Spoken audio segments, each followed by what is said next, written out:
Sejak era reformasi, sederet kasus pelanggaran hak asasi manusia masih belum bisa dituntaskan hingga era pemerintahan Presiden Joko Widodo. Mulai dari cerita tragedi 1998, cerita penghilangan orang secara paksa tahun 1997-1998, tragedi kantor PDI Megawati diserang di Jalan Diponegoro, Jakarta dengan 5 orang tewas dan 149 orang terluka, tragedi 23 aktivis pro-demokrasi yang hilang, 9 orang dikembalikan, 1 orang meninggal, sementara 13 orang tak tahu di mana rimbanya. Dipicu krisis ekonomi yang terjadi pada 1998 dengan rentetan kerusuhan dan kekerasan, pemerkosaan, hingga terjadi kerusuhan massal di seluruh Jakarta dan kota besar di Indonesia, Direktur Eksekutif Amnesty International Indonesia Usman Hamid pernah mengatakan, selama 4 tahun menjabat, Presiden Joko Widodo belum melakukan langkah signifikan terkait janji penuntasan kasus pelanggaran berat HAM masa lalu.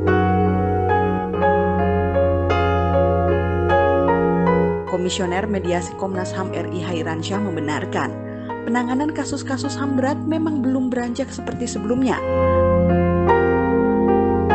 Masalah terbesar dalam penyelesaian kasus-kasus HAM berat yang terjadi selama ini lebih karena koordinasi yang masih kurang sinkron antara Komnas HAM dan Kejaksaan Agung. Sisi lain, penyelesaian pelanggaran HAM berat yang jalan di tempat lebih kepada masih berperannya tokoh-tokoh yang diduga melakukan pelanggaran HAM berat tersebut di tengah lingkaran kekuasaan dan mengganggu kinerja Komisi Hak Asasi Manusia dalam menjalankan tugasnya. Ketegasan pemerintah sebagai lembaga eksekutif harusnya bisa berperan lebih besar untuk menyelesaikan kasus pelanggaran HAM berat yang terjadi selama ini.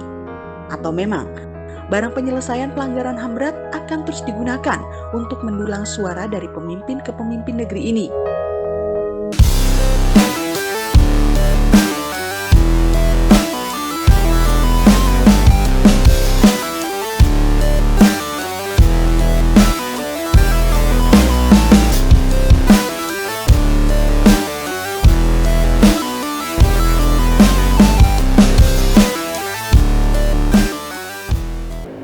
Bicara Indonesia episode 2, kali ini dengan tema kasus-kasus HAM berhentikan.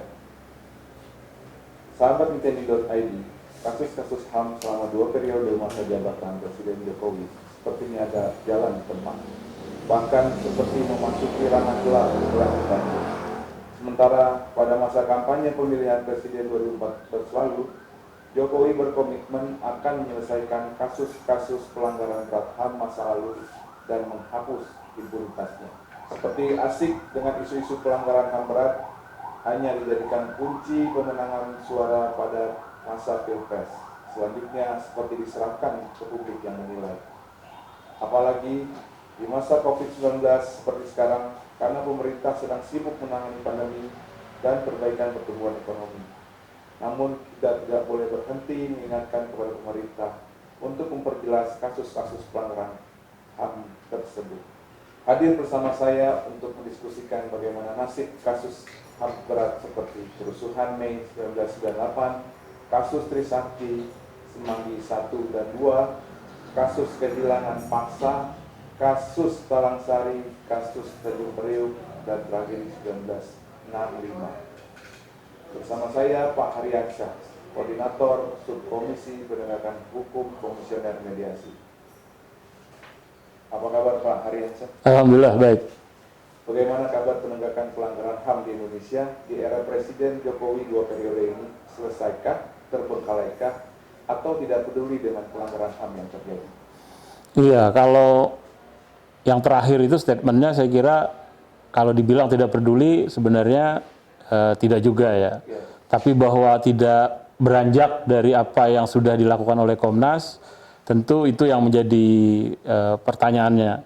Bahwa kalau komitmennya sebenarnya ketika kami baru terpilih sebagai Komisioner Komnas HAM 2017-2022, kami menghadap beliau untuk menagih bagaimana komitmen pemerintahan Jokowi untuk menyelesaikan kasus-kasus pelanggaran HAM yang sudah diselesaikan oleh Komnas HAM dalam penyelidikannya. Nah, prinsipnya sebenarnya pada saat itu Presiden menyetujui untuk melakukan langkah-langkah strategis untuk bisa menyelesaikan kasus-kasus yang dimaksud. Nah, salah satunya pada saat pertemuan itu adalah memanggil juga menghadirkan Jaksa Agung pada saat itu. Karena sebenarnya posisi Komnas HAM dalam konteks Undang-Undang 26 tahun 2000 itu adalah sebagai penyelidikan posisinya dan sudah selesai dengan hasil penyelidikannya. Nah, tentu kewenangan Jaksa Agung lah sebagai penyidik untuk menindaklanjuti. Problem besarnya sebenarnya ada di situ, antara hasil dari penyelidikan yang diselesaikan oleh Komnas HAM kemudian dianggap oleh Jaksa Agung belum memenuhi ketentuan persyaratan yang menurut mereka itu masih kurang. Nah, padahal kewenangan Komnas sendiri itu sangat terbatas. Padahal kewenangan Jaksa Agung itu memungkinkan lebih luas sebenarnya.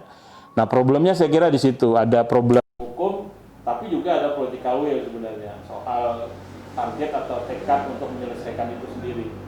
Kalau ada sebenarnya bisa selesai sebenarnya. Nah, tapi nampaknya setelah pertemuan itu tidak ada langkah konkret, bahkan terakhir kasus Pania yang sudah kita selesaikan juga di penyelidikannya dan sudah kita sampaikan ke Jaksa Agung juga dikembalikan berkasnya dengan alasan yang sama sebenarnya adalah kekurangan-kekurangan dalam proses bukti-bukti yang mereka perlukan. Gitu. Terkait tadi Bapak sebutkan tentang langkah strategis yang apa yang disampaikan oleh Pak Presiden pada saat Bapak menghadap. Kemudian juga tadi kasus Paniai tadi terhenti itu sebabnya itu karena apa, Pak? Ya, pertama sebenarnya langkah strategisnya adalah paling tidak ada beberapa kasus itu yang bisa selesai di masa periode beliau. Yeah. Dengan melihat paling tidak yang memiliki hambatan politisnya tidak terlalu berat.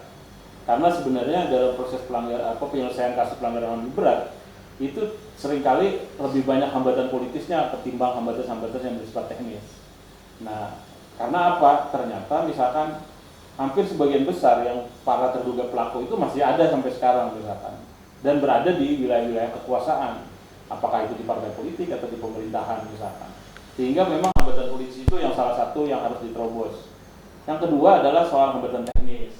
Hambatan teknis ini terkait dengan perspektif Jaksa Agung dalam melihat kasus dan perspektif Komnas HAM dalam melakukan penyelidikan. Bagi kami tentu sekali lagi dalam Undang-Undang 26 itu diberi kewenangan untuk melakukan penyelidikan dan kemudian menyatakan sebuah kasus itu apakah memang pelanggaran HAM berat atau bukan. Prinsipnya seperti itu. Dengan melihat berbagai macam peristiwa yang mengitarinya dan bukti-bukti awal yang memadai. Nah, selanjutnya sebenarnya adalah Jaksa Agung lah sebagai penyidik yang bisa melengkapi.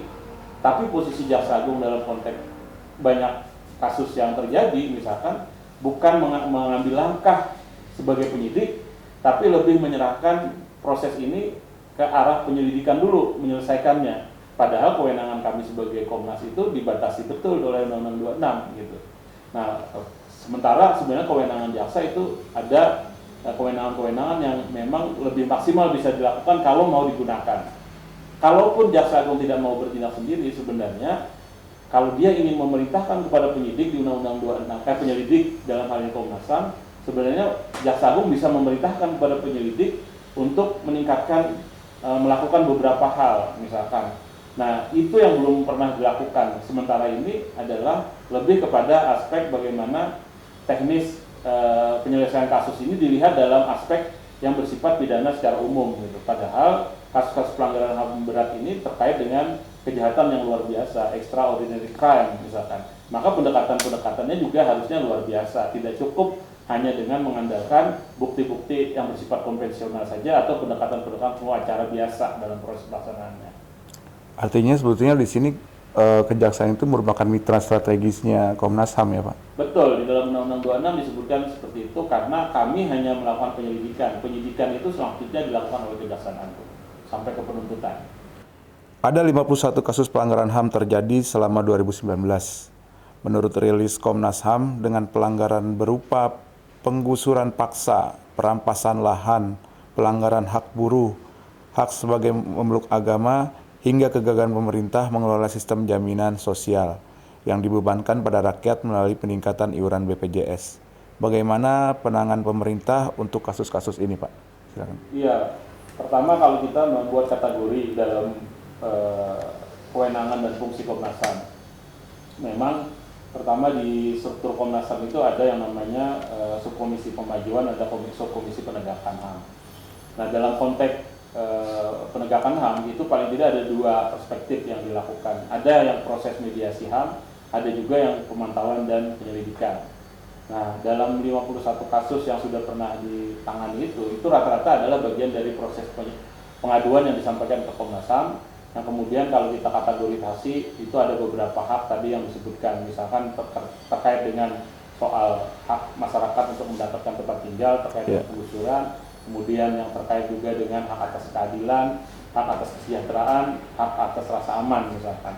Nah, dalam konteks ini sebenarnya posisi Komnas HAM dalam penyelidikan atau pemantauan atau mediasi pelanggaran HAM, jadi di luar dari pelanggaran HAM yang berat ya, sesuai dengan Undang-Undang 6, maka Komnas HAM punya kewenangan berdasarkan Undang-Undang 39 tahun 99 untuk melakukan apa yang namanya kemudian ujung akhirnya itu adalah bentuk rekomendasi. Nah, rekomendasi itu dilakukan kepada pemerintah dan DPR. Jadi ada kasus-kasus yang sering ditangani untuk pelanggaran HAM di luar Undang-Undang 26, itu ujungnya adalah bentuk rekomendasi. Nah, bagaimana efektivitas rekomendasi yang diberikan, ini yang kemudian menjadi masalah tersendiri, karena rekomendasi sifatnya seringkali tidak mengikat, karena sifatnya hanya rekomendasi, bisa dilaksanakan atau bisa tidak dilaksanakan. Nah, sebagian besar rekomendasi itu belum dilaksanakan secara baik, secara maksimal gitu oleh negara, terutama pihak-pihak yang selama ini menjadi pihak teradu, yaitu misalkan pemerintah daerah, yang kedua adalah pemerintah pusat, yang ketiga adalah kepolisian, yang keempat itu adalah korporasi atau perusahaan. Nah, sebagian itu masih belum dilaksanakan secara maksimal, sehingga menurut kami ya tentu soal pemenuhan dan penegakan HAM ini masih istilahnya masih bermasalah lah dalam proses pelaksanaannya. Nah, karena sebenarnya Undang-Undang Dasar 1945 menyaratkan bahwa pasal 28I ayat 4 itu memberikan kewajiban konstitusional bagi negara untuk melakukan apa yang namanya pemajuan perlindungan dan penegakan HAM itu menjadi tanggung jawab negara, terutama pemerintah. Jadi sebenarnya kalau kita lihat dalam konteks hak asasi manusia, maka ini kalau terjadi pelanggaran atau kemudian pengabaian terhadap rekomendasi yang dibuat oleh Komnas, berarti pemerintah atau negara telah melakukan pelanggaran terhadap konstitusi. Kalau tadi Bapak bilang ada pengabaian terhadap haknya masyarakat, itu seberapa jauh masyarakat mengetahui tentang pentingnya organisasi Komnas HAM ini, Pak? Ya, kalau kita lihat dari pengaduan yang masuk ya, sebenarnya pengaduan yang masuk di Komnas itu antara 3.000 sampai 5.000 per tahunnya. Dari pengaduan yang dimasukkan oleh masyarakat. Itu menunjukkan pertama adalah harapan kepada Komnas HAM sebagai lembaga untuk bisa menyelesaikan kasus-kasus yang diduga terjadi pelanggaran hak asasi manusia. Yang berikutnya adalah ada kesadaran masyarakat bahwa hak dia itu dilanggar dan perlu diperjuangkan, perlu dipenuhi, yaitu melalui lembaga Komnas HAM. Karena sebenarnya kalau kita bicara soal konteks hak asasi manusia, tidak hanya Komnas HAM sebenarnya. Sekarang ini banyak sekali lembaga-lembaga atau komisi-komisi yang sudah muncul, yang dibuat oleh undang-undang. Misalkan ada Ombudsman, ada Komisi Perlindungan Anak, ada Komnas Perempuan misalkan untuk isu-isu spesifik. Nah, tentu banyak juga lembaga-lembaga itu yang pengaduan yang masuk. Tapi kalau spesifik masuk ke Komnas tadi antara 3.000 sampai 5.000. Itu menunjukkan ada kesadaran masyarakat untuk memperjuangkan haknya. Nah, di sisi lain sebenarnya dari kasus-kasus yang masuk itu tentu sekali lagi terkait dengan berbagai macam bentuk hak yang diadukan atau yang dilanggar, juga dilanggar. Pertama adalah hak atas keadilan. Itu paling banyak terkait dengan soal aparat kepolisian. Yang kedua hak atas kesejahteraan. Ini biasanya dengan pemerintah daerah ya, dan kemudian hak atas rasa aman itu juga ada kaitannya dengan kepolisian, pemerintah daerah, dan kemudian juga hak atas kesejahteraan ini terkait juga atas dengan korporasi. 3 lembaga yang sering diadukan ke Komnas HAM itu 3 besarnya misalkan. Nah, kalau kita lihat dari semua proses yang ada, memang seringkali benturannya itu adalah dengan undang-undang yang lain. Artinya apa? Seringkali pendekatan yang dilakukan oleh negara itu adalah pendekatan yang bersifat yuridis normatif misalkan. Bahwa misalkan kalau kita bicara penggusuran, mereka akan bicara pada level bahwa ada undang-undang yang membenarkan itu, yang membolehkan itu. Misalkan terkait dengan barang milik negara misalkan. Barang milik negara itu sudah dikategori sedemikian rupa oleh Kementerian Keuangan sebagai aset negara yang tidak bisa dilepaskan begitu saja. Padahal seringkali masyarakat misalkan sebagai pemegang hak juga sebenarnya, walaupun tidak memiliki kuasa pemilik hak yang sah dalam artian menurut perspektif undang-undang, yaitu memiliki sertifikat hak milik misalkan atau yang lainnya misalkan. Nah, sementara negara menyatakan memiliki surat kepemilikan itu misalkan sebagai barang milik negara tadi, sebagai aset negara. Ini terkait biasanya ada soal rumah dinas, soal lahan, misalkan perkebunan, misalkan BUMN, itu seringkali terkait dengan itu. Atau kemudian wilayah-wilayah kehutanan misalkan, sebagai hutan negara, kemudian ditetapkan sebagai wilayah hutan, seringkali pendekatannya adalah pendekatan formal administratif tadi. Nah, sementara masyarakat adat misalkan sudah berdiam di situ puluhan tahun, bahkan ribuan tahun, atau mereka adalah orang yang bertempat tinggal di sana secara maksimal, misalnya sudah lama, tapi kemudian karena tidak memperoleh pengakuan sah dari negara berdasarkan undang-undang, dalam artian berdasarkan ketentuan-ketentuan normatif tadi, maka mereka bisa saja diabaikan oleh negara gitu. Nah, padahal sekali lagi kalau kita bicara hak asasi manusia, dia melekat pada setiap orang, setiap warga negara yang berada di wilayah negara kesatuan Republik Indonesia, bahkan di luar Republik Indonesia yang bersatu sebagai warga negara Indonesia itu perlu mendapatkan perlindungan dan pemenuhan hak asasi manusianya. Oh, jadi warga negara Indonesia yang di luar pun masih punya hak? Iya, salah satunya misalkan soal pekerja migran kita. Iya. Nah, itu juga harus mendapatkan perlindungan dari negara gitu, walaupun dia bekerja di luar dari Indonesia. Kalau tadi Bapak sebutkan contoh kasus-kasus kepemilikan lahan adat dan yang banyak berbenturan dengan korporasi dan pemerintah, sepanjang ini apakah ada kasus yang memang betul dimenangkan oleh pihak masyarakat atau hak adat gitu Pak, yang Bapak bilang sempat terbentur oleh birokrasi dengan birokrasi korporasi atau dengan pemerintahan, itu apakah mereka yang betul-betul memenangkan hak mereka Pak? Ya, jadi kalau kita lihat sebenarnya terkait dengan hutan adat ya, masyarakat adat, itu sebenarnya di putusan MK 35 sudah memberikan apa yang disebut dengan hutan negara itu tidak lagi disebut hutan negara dalam konteks undang-undang kehutanan, tapi hutan adat gitu. Tapi kemudian yang menjadi masalah itu tidak berhenti hanya pada MK 35, putusan MK, tapi turunannya yang kemudian peraturan pelaksanaannya, bahwa peraturan pelaksanaannya kemudian dalam Permendagri nomor 52 misalkan disebutkan bahwa hutan adat itu bisa diakui kalau kemudian ada proses pengakuan oleh negara. Nah, ini yang kemudian jadi problem serius gitu dalam proses terkait dengan tanah-tanah adat ini. Karena kalau kita bicara pengakuan dari negara, maka otomatis proses administrasi dan politis kemudian muncul, bahwa DPR harus membuat perda bersama-sama dengan bupati wali kota terkait misalkan. Nah, ini kan proses politik. Yeah. Jadi pengakuan itu dilakukan dalam proses politik dan itu kemudian menjadi sangat sulit untuk dilaksanakan. Yeah. Karena dari sekian ratus kabupaten kota yang kemudian di dalamnya ada beberapa kelompok masyarakat adat yang mengajukan, itu hanya sebagian kecil yang berhasil misalkan. Kalaupun kemudian ada langkah-langkah pemerintah daerah yang melakukan, itu tidak sesuai dengan konsep dasar tentang keberadaan masyarakat hukum adat misalkan. Nah, ini yang menjadi problem serius kalau itu berkaitan dengan kelompok masyarakat hukum adat, misalkan terkait dengan pengakuan oleh negara itu tadi. Kalau seandainya tadi ada contoh salah satu masyarakat yang menang atas hak mereka atas hukum adat, apakah itu sama artinya juga kemenangannya Komnas HAM juga, Pak? Ya, kalau kita sih sebenarnya bukan kemenangan Komnas, tapi adalah kemenangan warga negara atau kemenangan rakyat ya sebenarnya, karena kaitan dengan perjuangan ini kan mereka sebenarnya yang lebih banyak memperjuangkannya. Komnas HAM hanya memfasilitasi, menstimulus gitu ya proses-proses itu, salah satunya dengan menjadi kewenangan kita itu ada yang namanya amicus curiae, memberikan keterangan HAM di pengadilan misalkan ketika mereka bersengketa terkait dengan proses hukum. Nah, jadi yang harus digarisbawahi sebenarnya tidak ada pengakuan yang serta-merta ya yang muncul dari negara itu otomatis gitu ya. Tapi selalu harus melalui proses hukum. Nah, padahal pemenuhan hak asasi manusia itu sekali lagi adalah kewajiban konstitusional negara. Jadi kalau kemudian dilakukan prosesnya adalah pendekatan hukum, ini yang kemudian memerlukan waktu. Kemudian kita lihat proses lembaga pengadilan kita tidak cukup ramah terhadap persoalan hak asasi manusia, karena kemudian di beberapa kasus ada dugaan mafia peradilan misalkan di dalamnya masih bermain dan seterusnya, atau putusan-putusan yang tidak berpihak misalkan. Nah, sehingga sebenarnya kalau kita bicara soal apakah ini keberhasilan dari Komnas HAM, tapi lebih keberhasilan dari masyarakat sebagai pihak yang memiliki hak itu sendiri, yang telah memperjuangkan haknya itu dari awal sampai akhir misalkan.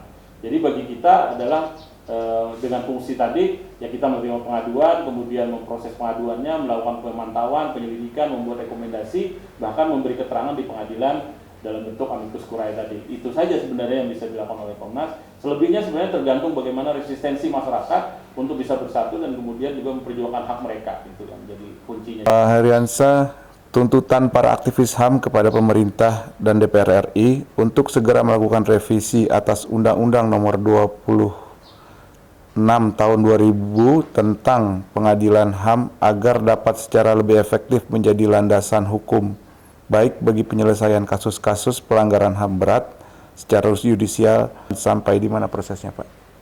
Ya, pertama sebenarnya kalau kita bicara Undang-Undang 26, itu ada undang-undang yang lain sebenarnya yang harus juga dibicarakan, yang kemudian dibatalkan oleh MK, yaitu Undang-Undang 27 tahun 2000 tentang Komisi Kebenaran dan Rekonsiliasi. Jadi dalam Undang-Undang 26 disebutkan bahwa proses penyelesaian kasus pelanggaran HAM berat itu bisa dilakukan melalui proses pengadilan, baik HAM, pengadilan HAM ad hoc maupun pengadilan HAM, tapi juga bisa melalui yang namanya Komisi Kebenaran Rekonsiliasi atau melakukan rekonsiliasi nasional.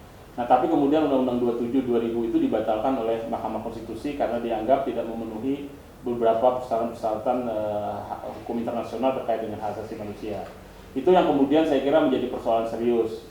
Artinya hanya ada satu sekarang ruang untuk menyelesaikan pelanggaran HAM berat, yaitu melalui yang namanya pengadilan HAM. Nah, kalau kita lihat sekarang ada tuntutan dari kawan-kawan aktivis hak asasi manusia untuk melakukan revisi kepada negara, kepada pemerintah, sebenarnya itu harusnya menjadi momentum bagi negara, bagi pemerintah untuk segera membenahi regulasi tentang penyelesaian pelanggaran HAM tadi. Artinya tidak cukup hanya melalui proses yudisial, tapi juga Komisi Kebenaran dan Rekonsiliasi itu sebenarnya diperlukan. Di beberapa negara kan itu dipraktekkan, misalnya di Afrika Selatan. Karena untuk menyelesaikan tadi ada yang memang yang memerlukan proses litigasi melalui pengadilan, tapi juga ada hal-hal yang tidak bisa diselesaikan melalui proses litigasi atau yudisial tadi, maka itu butuh yang namanya proses rekonsiliasi melalui Komisi Kebenaran dan Rekonsiliasi KKR. Nah, kalau kita lihat substansi dari usulan untuk perubahan itu adalah sebenarnya terkait dengan kewenangan Komnas. Karena tadi kalau kita lihat kejahatan pelanggaran HAM berat itu adalah kejahatan yang luar biasa, extraordinary crime, maka harus melakukan juga pendekatan-pendekatan yang luar biasa. Nah, kalau Undang-Undang 26 itu lebih kepada pendekatan yang bersifat hukum acara pidana biasa, misalkan, kecuali satu, misalkan soal kadaluarsa, bahwa yang dimaksud dengan pelanggaran HAM berat itu tidak memiliki kadaluarsa. Makanya sampai sekarang itu menjadi PR negara atau PR pemerintah untuk menyelesaikan, karena selama tidak diselesaikan maka itu terus menjadi beban bagi pemerintah yang akan datang. Nah, sehingga sebenarnya kalau kita mengaca kepada kasus pemberantasan korupsi, misalkan Undang-Undang KPK, itu mengatur undang-undang tindak pidana korupsi itu tidak memberikan kewenangan kepada KPK tidak hanya melakukan penyelidikan, tapi juga ada penyidikan, penuntutan, dan bahkan pengadilan. Jadi mereka berada dalam satu pintu atau satu atap gitu ya untuk melakukan penyelesaiannya. Dan itu ternyata dianggap efektif. Maka itulah yang kemudian diinginkan untuk penyelesaian format dari peradilan HAM di Indonesia itu harusnya juga mengikuti itu misalkan. Nah, tapi kalau dikatakan sejauh mana, saya kira sampai saat ini tidak masuk dalam prolegnas. Yang masuk itu justru Undang-Undang 39 tahun 99 tentang hak asasi manusia. Itu yang masuk dalam prolegnas. Nah, pada sisi lain sebenarnya kami juga mendorong, kalaupun ada perubahan Undang-Undang 39 99 yang di dalamnya mengatur tentang Komnas HAM, maka sebenarnya yang harus diberi ruang lebih besar itu adalah terkait dengan perlindungan bagi pembela HAM.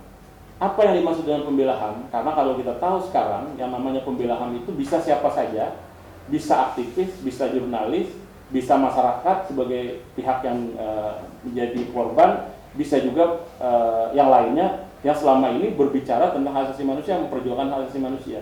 Nah, ancaman terhadap para pembela HAM ini sekarang semakin masif gitu ya. Terutama kalau kita lihat ada kelompok-kelompok jurnalis yang mendapatkan ancaman itu, yang serius bahkan sampai pada level pembunuhan misalkan atau kekerasan dan pemenjaraan atau kriminalisasi. Nah, sehingga kalau kita lihat urgensi untuk perubahan Undang-Undang 39 sebenarnya itu terkait dengan perlindungan bagi mereka yang dikategori sebagai pembela HAM atau human rights defender. Tapi kalau kita bicara Undang-Undang 26 itu lebih soal bagaimana memaksimalkan peran Komnas HAM supaya sebagaimana yang KPK itu bisa menggunakan kewenangannya secara lebih luas sehingga tidak ada hambatan-hambatan teknis maupun politis lagi misalkan dalam menyelesaikan pelanggaran HAM yang berat. Pemerintah di masa pandemi ini konsentrasinya terlihat pada pemulihan serangan COVID dan menjaga ekonomi untuk tetap stabil. Bagaimana respon teman-teman aktivis HAM melihat ini? Pertama, Komnas sejak awal COVID melanda Indonesia di awal tahun, kita sudah di dalam tim pengkajian itu melakukan kajian tentang kebijakan negara dalam penanganan COVID. Ada 18 rekomendasi yang kita buat. Dua rekomendasi yang paling urgent itu adalah soal penguatan legalitas. Yang kedua adalah terkait dengan peran pemerintah pusat. Nah, penguatan legalitas itu tentu kalau kita lihat seluruh ketentuan undang-undang yang ada sekarang adalah undang-undang yang tidak dibuat dalam keadaan pandemi atau dalam keadaan darurat. Rata-rata undang-undang itu dibuat dalam keadaan normal untuk menghadapi situasi keadaan normal. Sehingga memang penguatan legalitas itu harusnya ada undang-undang atau perpu yang dikeluarkan oleh negara, oleh pemerintah untuk memperkuat posisi penanganan kasusnya, penanganan COVID-nya misalkan. Nah, kalau sekarang ini kan tersebar, ada undang-undang bencana alam yang kemudian masuk ke BNPB sebagai pelakunya. Ada undang-undang karantina kesehatan, ada undang-undang yang lain misalkan yang terkait dengan itu misalkan. Nah, sehingga seringkali kalau kita lihat bentuk penanganannya ini tidak jelas siapa yang bertanggung jawab dan siapa leading sektornya. Sampai sekarang saja misalkan apakah Menteri Kesehatan, kalau di undang-undang karantina jelas Kementerian Kesehatan adalah leading sektornya. Nah, kemudian kalau di dalam undang-undang kebencanaan alam itu adalah BNPB. Iya. Tapi kalau yang ada sekarang kok masuk ke sektor ekonomi, kok Menko Perekonomian misalkan yang jadi ketuanya, kemudian turun lagi ke Menteri BUMN, kemudian sekarang turun lagi ke Marpas, Luhut misalkan dan seterusnya, kementerian. Nah, jadi kalau kita lihat satu problemnya adalah soal penguatan legalitas dan proses penanganan. Yang kedua tadi adalah soal bagaimana kemudian dia harusnya terpusat. Sekarang kita lihat karena yang namanya pandemi itu kan menyangkut pergerakan orang gitu, menyangkut pergerakan orang dan itu kebijakannya ada di pusat untuk yang terkait dengan lintas daerah misalkan, lintas wilayah. Maka sebenarnya kebijakan pusatlah yang harus memayungi itu semua supaya perlintasan dan pergerakan orang itu bisa dibatasi. Nah, tapi yang terjadi adalah diserahkan kepada daerah, sehingga daerah membuat inovasi masing-masing sesuai dengan wilayahnya. Nah, yang terjadi adalah kemudian bukan menurun, tapi kemudian sampai sekarang adalah semakin meningkat. Nah, kalau demikian, maka dalam konteks hak asasi manusia, kami melihat adalah soal keselamatan dan kesehatan publik, karena ini menyangkut hak kesehatan, hak hidup, dan juga rasa aman. Itu yang menjadi poin pentingnya sebenarnya dalam proses. Jadi kalau kita bicara soal pemulihan ekonomi, misalkan, itu bisa dilakukan setelah hak atas kesehatan dan keselamatan publik itu diselesaikan dulu gitu. Nah, tapi yang terjadi sekarang kan mau dilakukan bersama-sama, padahal itu sesuatu yang tidak mungkin. Dalam konteks pandemi, jelas sekali bahwa yang harus dilakukan itu adalah membatasi pergerakan orang, menghindari terjadinya kerumunan orang, dan kemudian antar daerah itu harus dilakukan proses isolasi atau kemudian karantina misalkan. Tapi yang terjadi kalau bicara ekonomi adalah soal pergerakan dan pertumbuhan orang atau pergerakan usaha dan seterusnya. Nah, kemudian menyebabkan terjadinya hubungan transmisi yang lebih luas dan lebih serius gitu di antara penduduk gitu. Artinya masyarakat tetap harus punya hak untuk mendapat perhatian di saat pandemi ini ya, Pak? Iya, kalau kita baca undang-undang tentang kekarantinaan bahwa ada kewajiban negara ketika proses karantina wilayah itu dilakukan adalah salah satunya adalah memastikan hak mereka atas kesejahteraan berupa pangan, misalkan makanan, itu terpenuhi. Yang sekarang mungkin dilakukan dalam bentuk bantuan langsung tunai atau bansos-bansos misalkan yang dibuat. Nah, tapi problemnya kan karena dari awal ini tidak dilakukan secara maksimal, lalu sekarang pembiayaannya sudah semakin menipis, semakin berkurang, tapi kemudian pandeminya tidak berakhir. Karena tidak dilakukan langkah-langkah yang maksimal. Langkah maksimal apa? Bagi kami di Komnas di awal pandemi misalkan mengatakan harusnya yang dilakukan adalah karantina wilayah. Apakah karantina wilayah ini bersifat makro, mikro, atau proporsional? Itu silakan dilakukan, tapi bentuknya adalah karantina wilayah. Tapi yang kemudian yang diambil negara, pertama oleh pemerintah adalah soal darurat kesehatan. Yang kedua adalah PSBB, misalkan. Nah, ini yang kemudian menjadi problem serius terkait dengan soal hak atas keselamatan, hak atas kesehatan, dan hak atas rasa aman tadi. Terakhir Pak, pesan Bapak untuk masyarakat terkait untuk penyelesaian pandemi ini? Ya, tentu pertama adalah soal kedisiplinan. Tapi yang harus kita pahami bahwa ini tidak cukup sebenarnya hanya diserahkan kepada masyarakat atau rakyat gitu untuk menyelesaikannya. Negara harus mengambil peran yang lebih jauh dan lebih serius. Pertama tadi adalah soal penguatan legalitas, yang kedua adalah soal aspek kebijakan yang ditempuh. Nah, dalam konteks ini, misalkan sekarang Salah satunya adalah keputusan politik untuk tetap melaksanakan pilkada. Bagi kami, jelas ada anomali di dalam proses keputusan itu. Anomalinya apa? Satu sisi pilkada itu pasti menghimpun orang, membuat orang lebih banyak berkumpul, lebih banyak berinteraksi. Padahal di sisi lain pandemi ini mengharuskan orang untuk tidak berinteraksi, mengurangi interaksi, bahkan menghindari kerumunan dan menghindari interaksi itu sendiri. Nah, jadi antara dua hal ini ingin disatukan dalam program pemerintah di 9 Desember 2020 nanti. Padahal ini sesuatu yang anomali yang tidak mungkin dilakukan. Nah, sehingga ini yang kemudian menjadi penting adalah 3 hal. Pertama, testing harus tetap terus dilakukan. Yang kedua, tracing. Yang ketiga adalah soal treatment, perlakuan. Jadi bagaimanapun penanganan ini tetap harus melakukan pendekatan-pendekatan yang secara metodologi memang bisa dipertanggungjawabkan, tidak mungkin dicampur baurkan gitu. Nah, yang kalau kita lihat dalam konteks negara kita sampai saat ini, misalkan proses testingnya masih sangat kurang, misalkan, apalagi tracingnya.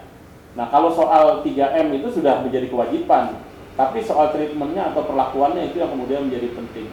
Kalau kita lihat secara keseluruhan, hampir di banyak daerah, misalkan hanya beberapa daerah yang cukup kuat untuk membuat kebijakan, tapi di kebijakan daerah lainnya itu hampir-hampir longgar misalkan. Nah, sehingga memang pertama adalah penguatan kesadaran publik itu menjadi penting, tapi yang jauh lebih penting adalah kewajiban negara untuk memastikan langkah-langkahnya melakukan perlindungan dan penegakan hak asasi manusia. Yang ketiga adalah bahwa dalam masa pandemi ini jangan dimanfaatkan oleh negara untuk mengabaikan hak-hak yang lain.